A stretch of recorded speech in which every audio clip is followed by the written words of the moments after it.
Hay una pregunta que arde en silencio en miles de corazones, una pregunta que muchos temen hacer en voz alta, que se susurra en la oscuridad de la madrugada, que resuena en los bancos vacíos de la SIG.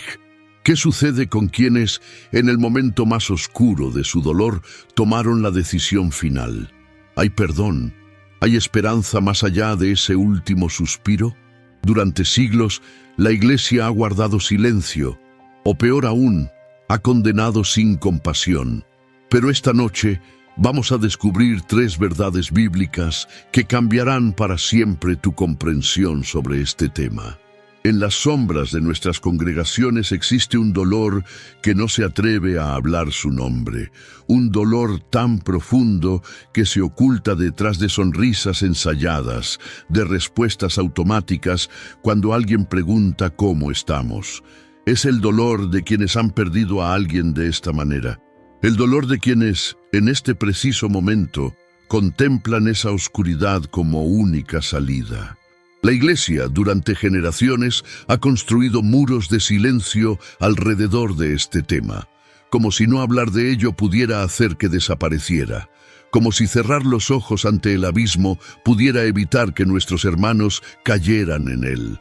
Pero el silencio no salva, el silencio mata. Cada año, más de 700,000 personas en el mundo toman esa decisión final. 700,000 historias. 700,000 familias destrozadas, 700,000 preguntas sin respuesta que atormentan a quienes se quedan. Y en medio de todo ese dolor, la pregunta más desgarradora de todas: ¿dónde está ahora mi ser amado? ¿Lo rechazó Dios en su último momento? Durante siglos, la teología tradicional ha enseñado que el suicidio es el pecado imperdonable, que quien lo comete pierde automáticamente su salvación, que es un boleto directo al infierno. Esta doctrina ha causado un sufrimiento inconmensurable a familias enteras, añadiendo culpa y desesperanza al dolor ya insoportable de la pérdida. Pero, ¿es esto lo que realmente enseña la Escritura? ¿O hemos construido doctrinas sobre fundamentos de arena mientras ignoramos lo que la palabra de Dios verdaderamente revela? Piensa en esto por un momento.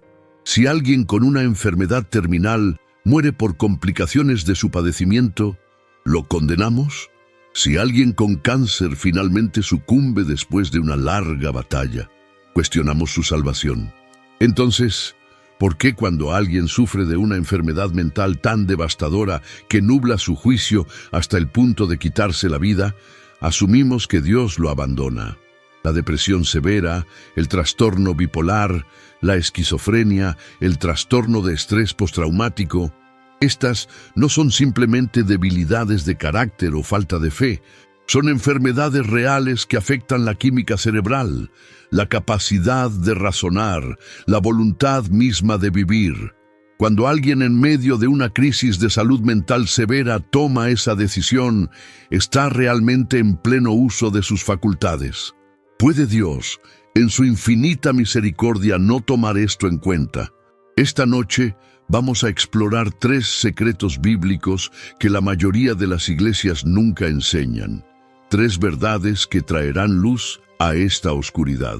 No vengo a ofrecerte respuestas fáciles o consuelos baratos. Vengo a mostrarte lo que la palabra de Dios realmente dice, aunque incomode nuestras tradiciones.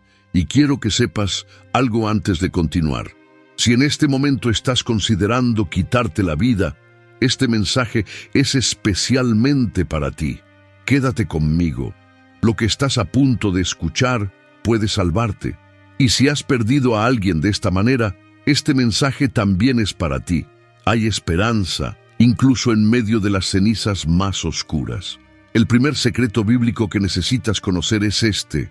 La Escritura nunca, en ningún lugar, declara explícitamente que el suicidio sea el pecado imperdonable. Nunca. Busca en toda la Biblia y no encontrarás un versículo que diga: el que se quite la vida perderá su salvación. No existe. De hecho, la Biblia registra varios casos de suicidio: Abimelech, Saúl, el escudero de Saúl, Aitofel, Simri y Judas. Cada uno de estos casos es mencionado sin una declaración explícita de condenación eterna por el acto mismo. Algunos de ellos ya estaban en rebelión contra Dios por otros motivos, pero el texto nunca establece el suicidio como el factor determinante de su destino eterno. Entonces, ¿de dónde viene esta doctrina? Principalmente de la teología católica medieval, que declaró el suicidio como pecado mortal, porque argumentaban, es imposible arrepentirse después de cometerlo. Esta lógica asume que la salvación depende de mantener un registro limpio de pecados confesados hasta el último momento de vida. Pero, ¿es eso gracia? ¿Es eso el Evangelio? Si la salvación dependiera de morir sin pecados, sin confesar, ninguno de nosotros tendría esperanza, porque todos morimos con pensamientos, actitudes y palabras no confesadas. La pregunta real no es si podemos confesar cada pecado antes de morir, sino si la sangre de Cristo es suficiente para cubrir incluso aquello que, en nuestro estado quebrantado, fuimos incapaces de confesar. El primer secreto: la gracia es más grande que nuestro último acto. Romanos capítulo 8, versículos 38 al 39 nos dice: por lo cual estoy seguro de que ni la muerte, ni la vida, ni ángeles, ni principados, ni potestades, ni lo presente, ni lo porvenir, ni lo alto, ni lo profundo, ni ninguna otra cosa creada nos podrá separar del amor de Dios, que es en Cristo Jesús, Señor nuestro. Lee esas palabras nuevamente, despacio. Déjalas penetrar en tu corazón. Ninguna cosa creada nos podrá separar del amor de Dios. ¿Incluye esto el suicidio? La respuesta de Pablo es absoluta. Ninguna cosa creada. El suicidio es un acto cometido por una criatura. Por lo tanto, según este pasaje, no tiene el poder de separarnos del amor de Dios en Cristo. Pero alguien dirá, ¿y qué hay de la fe? ¿No demuestra el suicidio una falta total de fe? Aquí es donde debemos ser cuidadosos y compasivos. La fe no es un sentimiento constante que debemos mantener a un nivel específico para conservar nuestra salvación. La fe, en su esencia, es confianza en Cristo, no en nuestra propia capacidad de mantener una actitud mental perfecta. Piensa en el hombre del Evangelio de Marcos, capítulo 9, versículo 24, que le dijo a Jesús: creo, ayuda mi incredulidad. Su fe era imperfecta, mezclada con duda, y sin embargo Jesús no lo rechazó, lo sanó, lo recibió. Honró incluso esa fe imperfecta. ¿Puede alguien que ha confiado genuinamente en Cristo llegar a un punto de desesperación tan profunda que su mente se quiebre? La respuesta es sí. La Biblia está llena de ejemplos de personas de fe que llegaron a desear la muerte. Job, a quien Dios mismo llamó justo, declaró en el capítulo 3, versículo 3, «Perezca el día en que yo nací, y la noche en que se dijo, varón es concebido». Job deseaba no haber nacido nunca. En el capítulo 6, versículos 8 y 9, suplica: «Quien me diera que viniese mi petición, y que Dios me otorgase lo que anhelo, y que quisiera Dios quebrantarme, que soltara su mano y me cortase». Job estaba pidiendo morir. Estaba rogando por el fin de su sufrimiento a través de la muerte. ¿Perdió Job su salvación por estos pensamientos? ¿Lo rechazó Dios? No. Al final del libro, Dios mismo lo vindicó y declaró que Job había hablado correctamente de él. El profeta Elías, después de su gran victoria en el Monte Carmelo, cayó en una depresión tan profunda que huyó al desierto. En Primero de Reyes, capítulo 19, versículo 4, leemos: «Y él se fue por el desierto un día de camino, y vino y se sentó debajo de un enebro, y deseando morirse dijo: Basta ya, oh Señor, quítame la vida, pues no soy yo mejor que mis padres». Elías, el poderoso profeta que había hecho descender fuego del cielo, que había confrontado a los profetas de Baal, que había visto milagros extraordinarios, estaba tan deprimido que le pidió a Dios que lo matara. ¿Cómo respondió Dios? No con condenación, sino con ternura. Envió un ángel para alimentarlo, para cuidarlo, para restaurarlo gradualmente.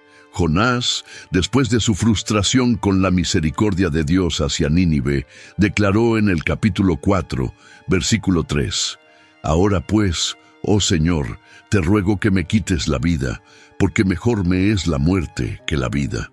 Jonás prefería morir que ver a sus enemigos recibir perdón. Y aunque Dios lo corrigió, no lo condenó por ese deseo de muerte. Moisés, bajo el peso aplastante de liderar a un pueblo rebelde, clamó en Números capítulo 11, versículo 15. «Y si así lo haces tú conmigo, yo te ruego que me des muerte, si he hallado gracia en tus ojos, y que yo no vea mi mal».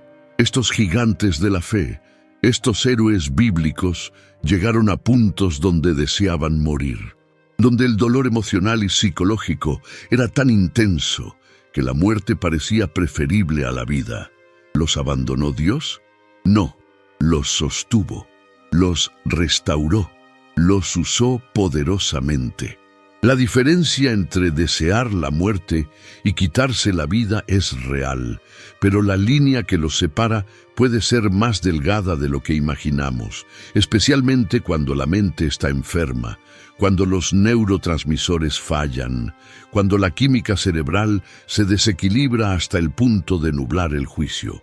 Aquí está el primer secreto que tu iglesia quizás nunca te enseñó. La gracia de Dios es más grande que nuestro último acto. La salvación no depende de cómo morimos, sino de en quién hemos confiado para nuestra redención. Si la cruz de Cristo no puede cubrir el último pecado de un creyente, entonces no puede cubrir ninguno. El segundo secreto: Dios entiende el dolor mental. Existe una diferencia fundamental entre pecado y enfermedad, aunque a veces se entrelazan de maneras complejas. La Biblia reconoce que hay condiciones que afectan la mente humana, condiciones que reducen la culpabilidad moral de quien las padece. En el libro de Deuteronomio, Dios estableció leyes que tomaban en cuenta el estado mental de las personas. Las ciudades de refugio existían precisamente porque Dios reconocía la diferencia entre homicidio intencional y muerte accidental. El mismo principio se aplica a nivel mental. Dios distingue entre rebelión consciente y capacidad disminuida. Los salmos están llenos de referencias a la angustia mental severa. El Salmo 38, versículos 6 al 8, describe: «Estoy encorvado, estoy humillado en gran manera, ando enlutado todo el día, porque mis lomos están llenos de ardor, y no hay cosa ilesa en mi carne. Estoy debilitado y molido en gran manera, gimo a causa de la conmoción de mi corazón». David, el hombre conforme al corazón de Dios, experimentó lo que hoy llamaríamos depresión clínica.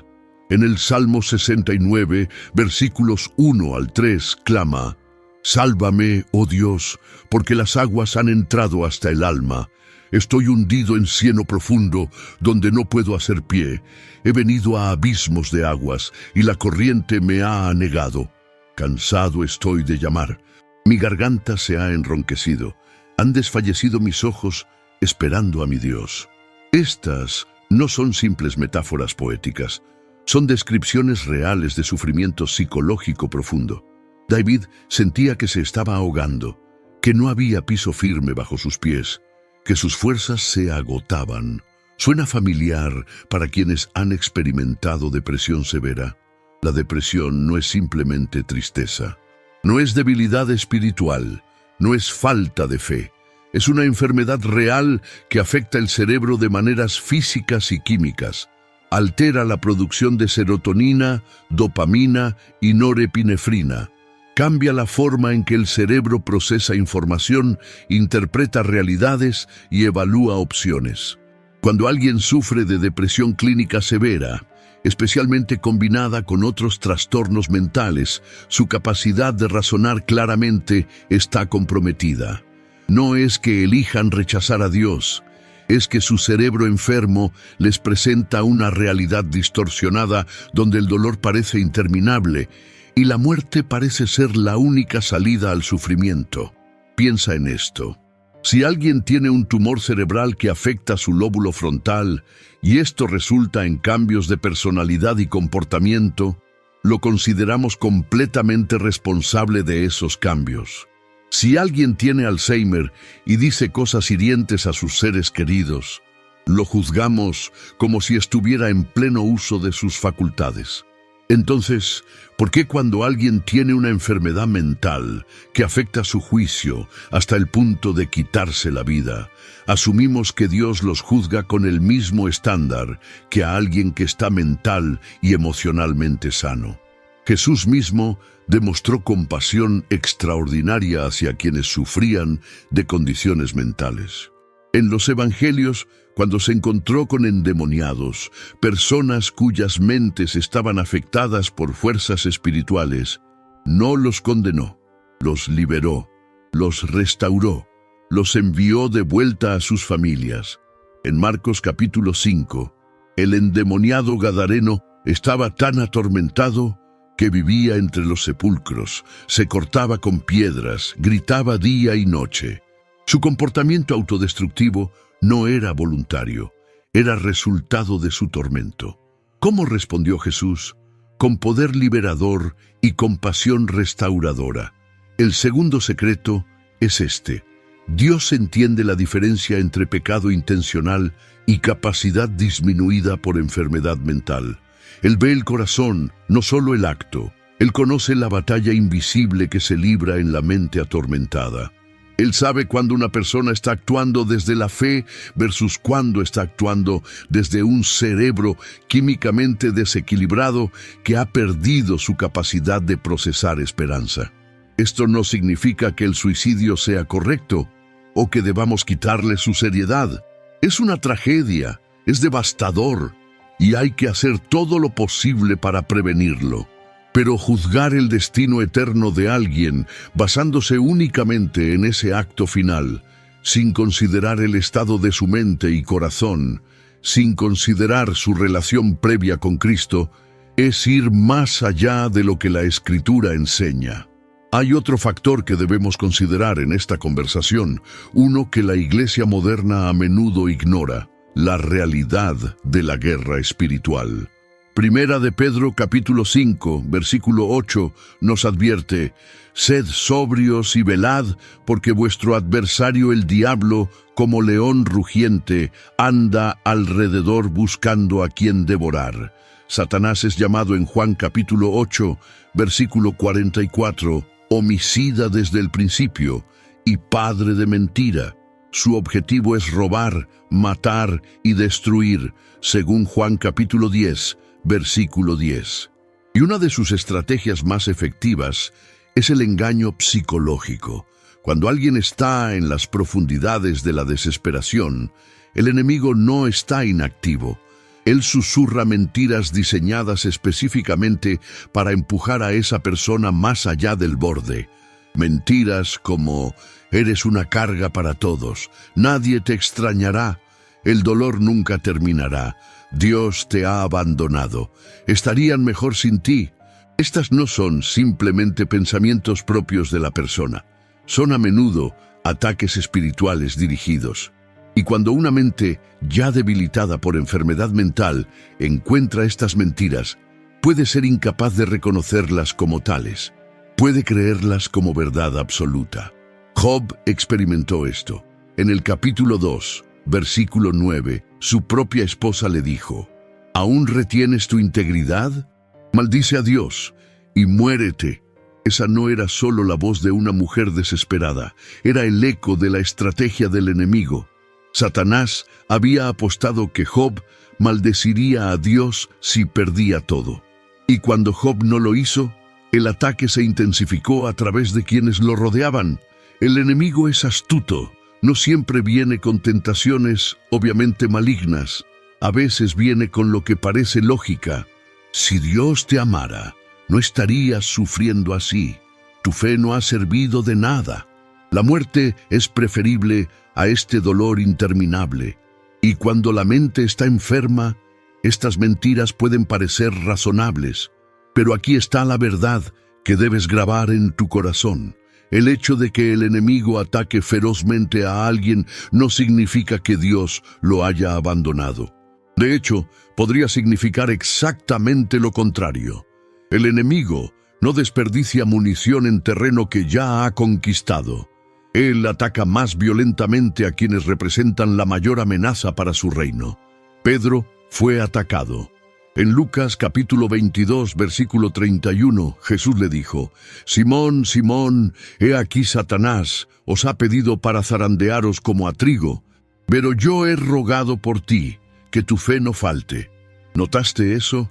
Satanás pidió permiso para atacar a Pedro, pero incluso antes de que el ataque comenzara, Jesús ya estaba intercediendo. Jesús no previno el ataque, pero oró para que la fe de Pedro no fallara completamente. Y aunque Pedro negó a Jesús 3 veces en su momento más vulnerable, Jesús lo restauró completamente después. Si Pedro pudo negar a Cristo 3 veces bajo presión y aún así ser restaurado, ¿no puede alguien que toma una decisión trágica en medio de una tormenta mental devastadora también encontrar misericordia? La pregunta no es si alguien puede pecar tan gravemente que pierda su salvación. La pregunta ¿es la sangre de Cristo suficiente? ¿Su gracia es realmente gracia o es solo un sistema de méritos disfrazado? Efesios capítulo 2, versículos 8 y 9 declaran: «Porque por gracia sois salvos por medio de la fe, y esto no de vosotros, pues es don de Dios, no por obras, para que nadie se gloríe». La salvación es un regalo. No se gana por vivir perfectamente. No se mantiene por morir correctamente. Se recibe por fe en Cristo, y esa fe, aunque puede tambalearse, no se pierde completamente si fue genuina desde el principio. Imagina un niño pequeño aprendiendo a caminar. Tropieza, cae, a veces se lastima. ¿Deja de ser hijo de su padre por eso? ¿Lo deshereda el padre cada vez que cae?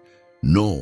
El padre lo levanta, venda sus heridas, lo consuela y lo anima a seguir intentando. Ahora imagina que ese niño, en un momento de confusión y dolor extremo, hace algo peligroso que resulta en su propia muerte. Deja de ser hijo del padre en ese momento. Lo rechaza el padre por ese último error trágico.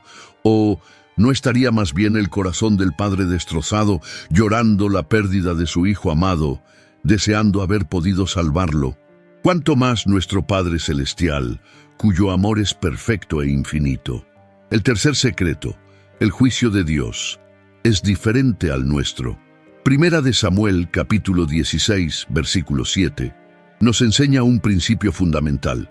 El hombre mira lo que está delante de sus ojos, pero el Señor mira el corazón. Nosotros vemos el acto final. Dios ve toda la historia. Nosotros vemos el momento de desesperación. Dios ve toda una vida de luchas, victorias, caídas y levantadas. Nosotros vemos el pecado. Dios ve el corazón quebrantado detrás de ese pecado. Cuando Jesús estaba en la cruz, siendo crucificado entre 2 criminales, uno de ellos se burló de él. El otro, en sus últimos momentos de vida, reconoció quién era Jesús y le dijo en Lucas capítulo 23, versículo 42, «Acuérdate de mí cuando vengas en tu reino». Este hombre era un criminal condenado. No había tenido tiempo de ir a la iglesia, de bautizarse, de hacer buenas obras, de vivir una vida transformada. Solo tuvo fe en su último aliento. Y Jesús le respondió en el versículo 43, «De cierto te digo que hoy estarás conmigo en el paraíso». Un momento de fe genuina fue suficiente. Un destello de reconocimiento de quién era Jesús bastó para la salvación. ¿Por qué? Porque la salvación nunca ha dependido de la duración o perfección de nuestra vida cristiana, sino de la suficiencia de la obra de Cristo. Ahora considera esto: si alguien vivió confiando en Cristo, sirviéndole, amándole, pero en un momento de crisis mental severa, cuando su cerebro está químicamente alterado y su capacidad de juicio está comprometida, toma esa decisión trágica. Borra eso toda una vida de fe. es ese último momento más poderoso que años de relación con Dios. La teología que dice sí a esa pregunta no es la teología de la gracia, es la teología de las obras, porque está diciendo que al final tu salvación depende de tus acciones, no de la obra de Cristo. Hebreos capítulo 7, versículo 25, declara sobre Jesús: por lo cual puede también salvar perpetuamente a los que por él se acercan a Dios, viviendo siempre para interceder por ellos. Perpetuamente. No dice hasta que cometan cierto tipo de pecado. No dice hasta su último aliento si mueren correctamente. Dice perpetuamente, completamente, totalmente, para siempre. El tercer secreto es este: Dios no juzga como nosotros juzgamos. Él ve factores que nosotros no podemos ver. Él entiende la química cerebral, el trauma no sanado, el dolor psicológico que nubla el juicio. Él conoce la diferencia entre rebelión deliberada y enfermedad debilitante. Él sabe cuando alguien está actuando desde su verdadero yo versus desde una mente atormentada y enferma. Esto no nos da licencia para hacer lo malo. No es una excusa para el pecado. Es un reconocimiento de que Dios es más misericordioso de lo que a veces queremos admitir. Es una afirmación de que su gracia realmente es sorprendente, escandalosa incluso. Los fariseos se escandalizaron cuando Jesús comió con pecadores. Se escandalizaron cuando perdonó a la mujer adúltera. Se escandalizaron cuando recibió a Zaqueo. Se escandalizaron cuando prometió el paraíso a un criminal en sus últimos momentos. La gracia de Dios siempre ha sido escandalosa para los religiosos que piensan que Dios debería operar según sus estándares de justicia. Pero Isaías, capítulo 55, versículos 8 y 9, nos recuerdan: porque mis pensamientos no son vuestros pensamientos, ni vuestros caminos mis caminos, dijo el Señor. Como son más altos los cielos que la tierra, así son mis caminos más altos que vuestros caminos, y mis pensamientos más que vuestros pensamientos. Dios es más compasivo de lo que imaginamos. Su misericordia es más profunda de lo que podemos comprender. Y su capacidad para juzgar el corazón va mucho más allá de lo que nosotros podemos ver desde fuera. Si estás escuchando esto y en tu mente resuenan pensamientos oscuros, si has contemplado terminar con tu vida, necesito que escuches estas palabras como si fueran las más importantes que oirás jamás. Tu dolor es real, tu lucha es válida, y el hecho de que estés sufriendo no significa que Dios te haya abandonado. La depresión miente. Te dice que el dolor durará para siempre. Te dice que eres una carga, te dice que no hay esperanza, pero esas son mentiras del abismo y hay que llamarlas por su nombre.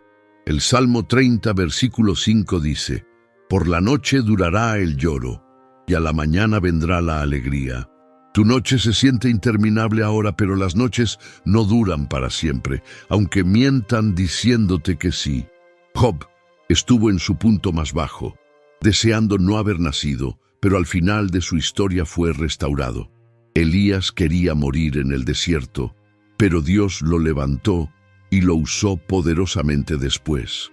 David sintió que se ahogaba en las aguas profundas, pero escribió algunos de sus salmos más hermosos después de esos valles oscuros.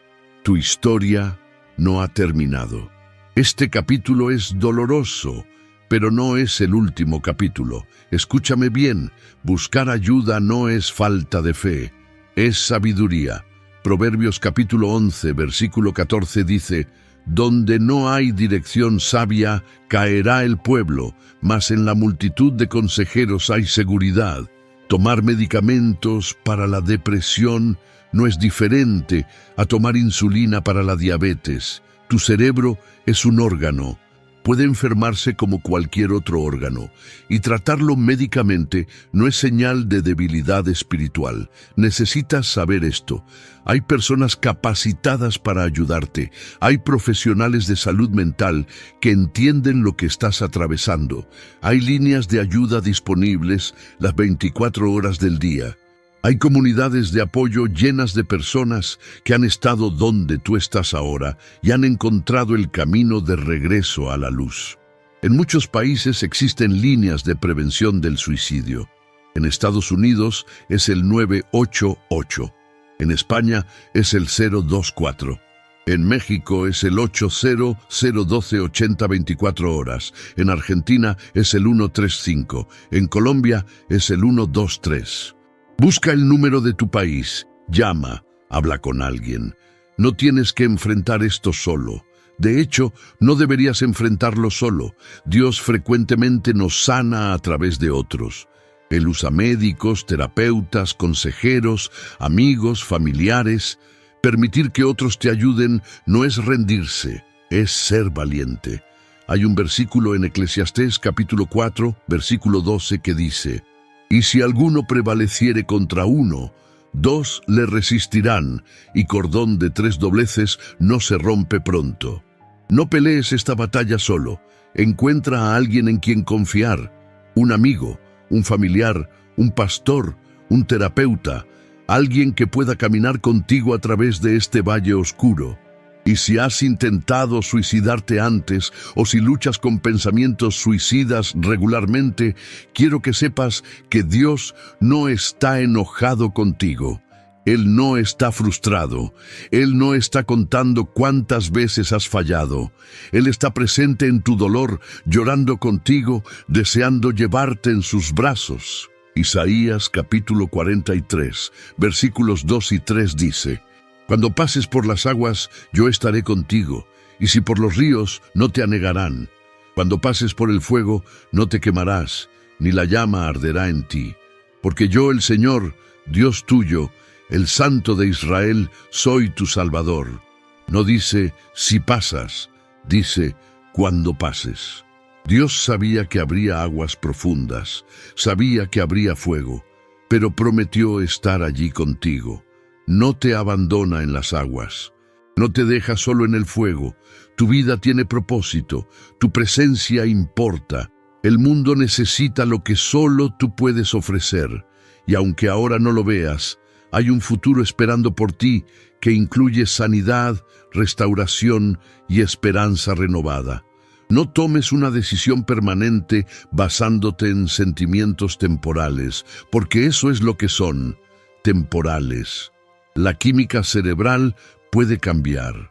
Las circunstancias pueden mejorar, el dolor puede disminuir, la esperanza puede regresar. Dale tiempo al tiempo, dale a Dios espacio para obrar, dale a otros la oportunidad de ayudarte y sobre todo, aférrate a la verdad de que eres amado más de lo que puedes imaginar. Si has perdido a un ser querido por suicidio, mi corazón está contigo en este momento. Tu dolor es profundo, complejo y único. La culpa, la confusión, la pregunta interminable de qué hubiera pasado si... Todo esto es parte del duelo por esta pérdida específica. Primero, necesitas saber que no fue tu culpa.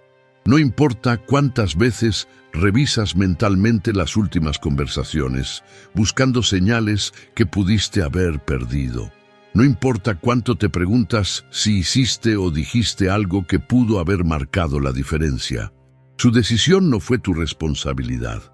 Segundo, y esto es crucial, puedes tener esperanza sobre el destino eterno de tu ser querido si ellos habían confiado en Cristo.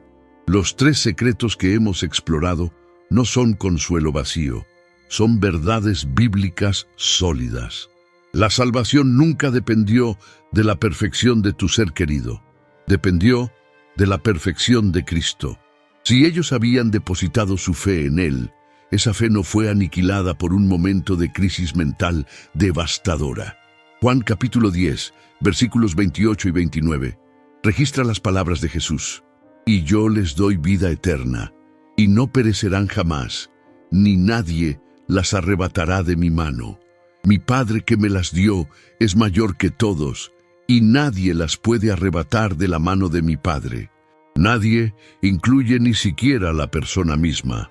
La promesa de Cristo es que aquellos que Él sostiene no pueden ser arrebatados de su mano, ni por fuerzas externas, ni por sus propias acciones en momentos de enfermedad mental severa. Esto no minimiza la tragedia. El suicidio sigue siendo devastador, sigue siendo un final que nunca debería haber llegado. Pero no tiene que cargar con la carga adicional de creer que tu ser querido está eternamente perdido. Dios vio su corazón completo, vio su lucha, vio la batalla invisible que peleaban, vio cómo su mente los traicionó en ese momento final. Y en su infinita misericordia y sabiduría, Él juzgó no solo el acto, sino todo el contexto que nosotros no podemos ver. Permítete el duelo. Permítete la ira, la confusión, el dolor, todo eso es válido, pero no añadas culpa innecesaria ni desesperanza teológica a tu carga. Si tu ser querido conocía a Cristo, puedes tener esperanza de volverlos a ver. Hay un versículo hermoso en 2 de Corintios, capítulo 1, versículo 3 y 4. Y bendito sea el Dios y Padre de nuestro Señor Jesucristo, Padre de misericordias y Dios de toda consolación, el cual nos consuela en todas nuestras tribulaciones, para que podamos también nosotros consolar a los que están en cualquier tribulación, por medio de la consolación con que nosotros somos consolados por Dios. Tu dolor no es en vano. Cuando lo proceses, cuando lo trabajes con ayuda profesional y apoyo espiritual, eventualmente estarás en posición de consolar a otros que pasen por pérdidas similares. Tu experiencia, aunque dolorosa, puede convertirse en un ministerio de compasión, pero por ahora, enfócate en tu propia sanidad. Busca grupos de apoyo específicos para sobrevivientes de suicidio. Encuentra un terapeuta especializado en duelo complicado. Permítete sentir lo que necesitas sentir sin juzgarte por ello.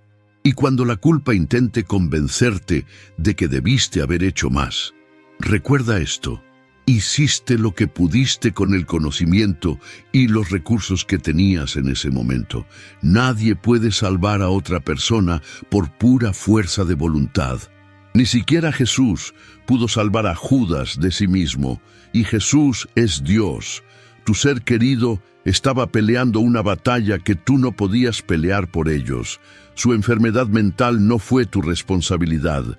Su decisión no fue tu fallo. Y su destino eterno está en las manos del Dios más misericordioso del universo. La Iglesia necesita cambiar cómo habla sobre este tema. Durante demasiado tiempo hemos operado desde un lugar de miedo y juicio en lugar de compasión y verdad. Hemos evitado el tema pensando que no hablar de ello lo haría desaparecer. Pero el silencio no salva vidas, la mata. Cuando las personas que luchan no sienten que pueden hablar abiertamente sobre sus pensamientos suicidas por miedo al juicio, se aíslan precisamente cuando más necesitan comunidad. Santiago, capítulo 5, versículo 16, nos instruye: confesaos vuestras ofensas unos a otros y orad unos por otros para que seáis sanados. Necesitamos crear espacios donde las personas puedan confesar sus luchas sin temor a ser etiquetados como débiles en la fe. Necesitamos entrenar a nuestros líderes para reconocer señales de advertencia y responder con compasión informada. La Iglesia debería ser el lugar más seguro para hablar sobre salud mental, no el menos seguro. Deberíamos estar a la vanguardia de romper el estigma, no perpetuándolo. Esto significa reconocer que la salud mental es tan importante como la salud física. Significa animar a las personas a buscar ayuda profesional sin hacerlas sentir que están fallando espiritualmente. Significa predicar sobre gracia genuina, no sobre un sistema de méritos disfrazado de cristianismo. Necesitamos predicar la esperanza del Evangelio, que Cristo vino no para los perfectos, sino para los quebrantados, que su gracia es suficiente para nuestras debilidades, que no hay lugar tan oscuro donde su luz no pueda alcanzar. Mateo capítulo 9, versículos 12 y 13 registra las palabras de Jesús. Los sanos no tienen necesidad de médico, sino los enfermos. Aprended lo que significa. Misericordia quiero, y no sacrificio, porque no he venido a llamar a justos, sino a pecadores, al arrepentimiento. La iglesia debe ser un hospital para almas heridas, no un museo de santos perfeccionados.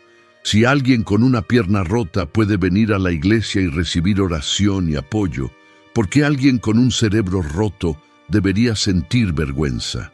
Necesitamos asociarnos con profesionales de salud mental. Necesitamos tener consejeros profesionales en nuestro equipo pastoral. Necesitamos educar a nuestra congregación sobre síntomas de depresión, ansiedad, trauma y otros trastornos mentales. Y crucialmente, necesitamos cambiar cómo predicamos sobre el suicidio. No como el pecado imperdonable, no con condenación automática, sino con compasión, esperanza y verdad bíblica equilibrada. Podemos reconocer que el suicidio es trágico sin declarar que condena automáticamente al infierno. Podemos llorar la pérdida mientras afirmamos esperanza en la misericordia de Dios. Podemos validar el dolor de los sobrevivientes sin añadir culpa teológica innecesaria. La verdad es que cada vez que predicamos un evangelio que dice «La gracia es suficiente, excepto si cometes este pecado específico», estamos contradiciendo el corazón mismo del evangelio. Estamos diciendo que hay límites a lo que la sangre de Cristo puede cubrir, y eso no es gracia, eso es legalismo. Romanos capítulo 5, versículo 5, dice, «Y la esperanza no avergüenza, porque el amor de Dios ha sido derramado en nuestros corazones por el Espíritu Santo que nos fue dado». La esperanza del Evangelio no es una esperanza frágil que se rompe ante nuestras fallas más grandes. Es una esperanza fundada en la obra terminada de Cristo, no en nuestra capacidad de mantener un desempeño perfecto hasta nuestro último aliento. Cuando Jesús colgaba en la cruz, en Juan capítulo 19, versículo 30, sus últimas palabras fueron, «Consumado es», tetelestai en griego. Está terminado, está pagado por completo. La obra de salvación estaba completa. No dijo, está casi terminado, ahora depende de ustedes mantenerlo. No dijo, está terminado siempre y cuando no cometan ciertos pecados. Dijo simplemente, consumado es. O creemos que la obra de Cristo es suficiente o no creemos. No hay término medio. Si decimos que su sacrificio cubre todos los pecados excepto este, entonces no es realmente suficiente. Entonces estamos poniendo condiciones a la gracia, y la gracia con condiciones no es gracia. Esto no significa que el suicidio esté bien, no es una aprobación del acto. Es un reconocimiento de que incluso nuestras peores decisiones, tomadas en nuestros momentos más oscuros, no pueden superar la gracia de Dios si hemos confiado en Cristo. Pedro negó a Cristo 3 veces, pero fue restaurado y se convirtió en un pilar de la iglesia primitiva. Tomás dudó de la resurrección, pero Jesús lo recibió de vuelta con paciencia. Los discípulos abandonaron a Jesús en su hora más oscura, pero fueron comisionados para llevar el evangelio al mundo. La Biblia está llena de fracasos redimidos, de personas que fallaron grandemente, pero fueron restauradas completamente. ¿Por qué? Porque la historia nunca ha tratado sobre nuestra perfección. Siempre ha tratado sobre su gracia. Para quienes luchan con pensamientos suicidas, esta esperanza es un ancla. No porque minimiza tu dolor, sino porque te asegura que incluso en tus momentos más oscuros, incluso si tu mente te traiciona, incluso si te sientes completamente perdido, Dios no te ha soltado. Para quienes han perdido a alguien, esta esperanza es consuelo. no porque borra la tragedia, sino porque te permite confiar en que el Dios de toda misericordia juzgó a tu ser querido con pleno conocimiento de su lucha, de su enfermedad, de su corazón. Y para la Iglesia en general, esta esperanza nos llama a ser más compasivos, más informados, más disponibles para quienes luchan. Nos llama a romper el estigma, a hablar abiertamente sobre salud mental, a crear espacios seguros para la vulnerabilidad. La esperanza cristiana no es optimismo ingenuo, es confianza profunda en el carácter de Dios. Es la certeza de que Él es más bondadoso de lo que podemos imaginar, más misericordioso de lo que merecemos, más fiel de lo que hemos sido. Lamentaciones, capítulo 3, versículos 22 y 23 declaran: Por la misericordia del Señor no hemos sido consumidos, porque nunca decayeron sus misericordias. Nuevas son cada mañana, grande es tu fidelidad. Cada mañana sus misericordias se renuevan. No importa cuán oscura fue la noche anterior, no importa qué pensamientos atormentaron tu mente. No importa cuán cerca llegaste al borde, sus misericordias son nuevas, su fidelidad permanece, su amor no cambia. Hemos recorrido un camino difícil juntos esta noche. Hemos explorado 3 secretos bíblicos que muchas iglesias no enseñan. Primero, la gracia de Dios es más grande que nuestro último acto. La salvación no depende de cómo morimos, sino de en quién hemos confiado para nuestra redención. Segundo, Dios entiende la diferencia entre pecado intencional y capacidad disminuida por enfermedad mental. Él ve el corazón, conoce la batalla invisible y juzga con perfecta sabiduría y misericordia. Tercero, el juicio de Dios es diferente al nuestro. Él ve lo que nosotros no podemos ver.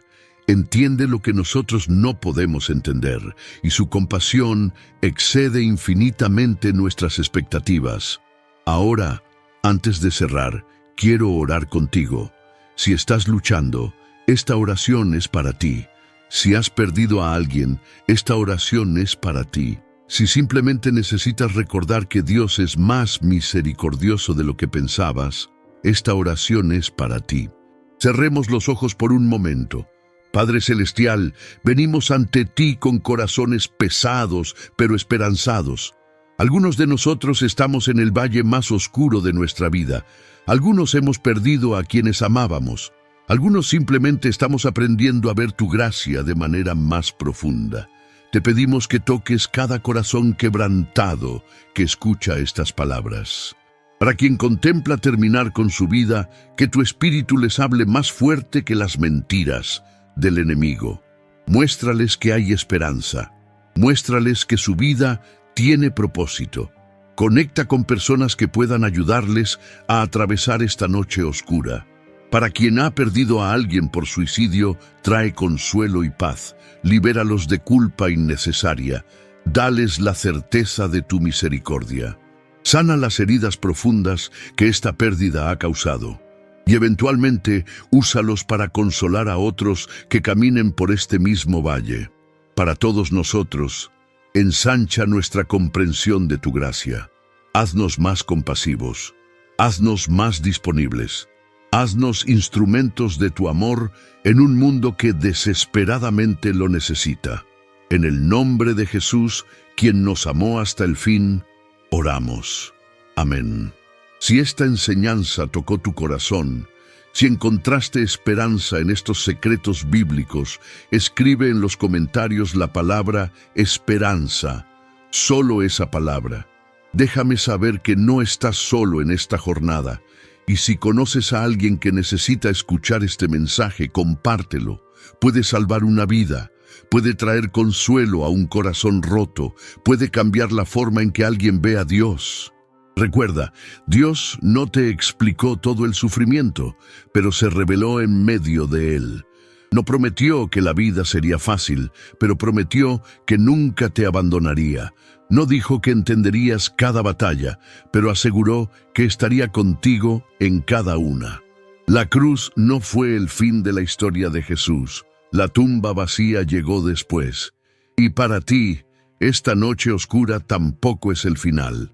La mañana viene, la sanidad viene, la esperanza se renueva. Yo, el Señor, te he sostenido desde tu nacimiento, te he cargado desde el vientre. Incluso hasta tu vejez seré el mismo, y hasta tus canas te cargaré. Yo lo hice, yo te llevaré, yo te cargaré y te salvaré.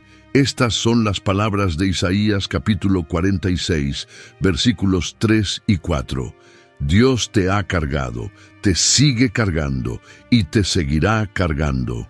Tu peso no es demasiado para Él, tu dolor no es más grande que su compasión, tu lucha no lo ha sorprendido. Él estaba allí cuando naciste, está aquí ahora en tu dolor más profundo, y estará allí en tu mañana, que será más brillante de lo que puedes imaginar desde donde estás parado hoy. No te rindas, no hoy, no esta noche. Dale al mañana una oportunidad de llegar. Dale a Dios espacio para obrar milagros. Dale a tu historia la posibilidad de tener más capítulos hermosos que aún no has vivido, porque Él no ha terminado contigo. Tu historia no ha terminado. El mejor capítulo puede que aún esté por escribirse, y en ese día, cuando mires atrás a esta noche oscura, verás que Él estuvo allí todo el tiempo, sosteniéndote, llorando contigo, peleando por ti, negándose a soltarte, porque ese es quien es Él, no el Dios de nuestras tradiciones religiosas frías, sino el Padre de misericordias, el Dios de toda consolación, el que nunca, nunca, nunca te suelta. Gracia y paz contigo, esta noche y siempre. Amén. Si necesitas ayuda inmediata, busca una línea de prevención del suicidio en tu país o contacta a un profesional de salud mental. Tu vida vale. Tu historia no ha terminado.